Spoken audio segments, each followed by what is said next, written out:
Meron tayong gagawin ulit na Corolla. So ito wala namang problema. Gusto lang ni Kuya Kim. Ba? Tim. Si Kuya Tim na syempre tingnan kung may mas ititipid pa yung sasakyan niya. So i-check natin kung may problema ba yung sasakyan. Syempre sa mahal ng gas ngayon, di ba? At saka nga pala, sa mga gustong magpa-book, ayan, magpa-schedule. So, temporary, nasa ako ngayon, Antipolo. Pero baka by June, ganyan, balik ulit Binangonan tayo. Ayan.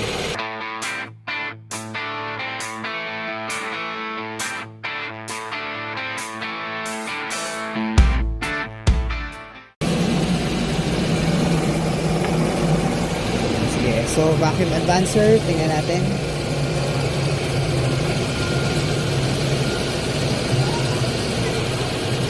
Okay, yan. So, wala yung manifold vacuum. Singaw siya.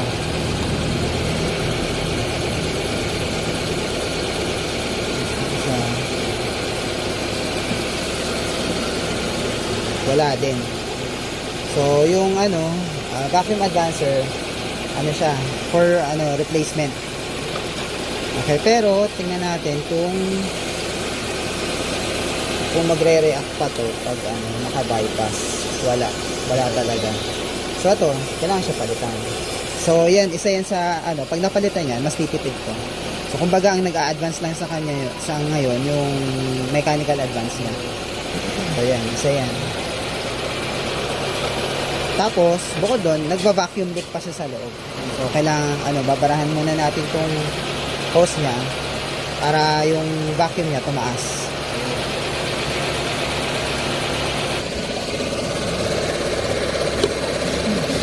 Ayun.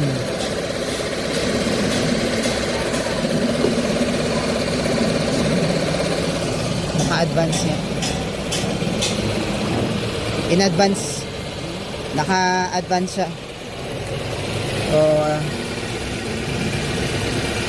naka-advance. Siguro, syempre, dahil last year lang to, no? Last year ko lang makuha. Tapos hindi pala pa nagalaw sa timing nito. Hindi pa. Siguro yung dati may-ari. Pina-check niya. Naka-advance na eh. Siguro dati dahil nga yung advancer, baka naramdaman niya na mahina hatak. So in advance yung timing para lumakas. So papatay muna natin kung tama naman yung vacuum connection niya.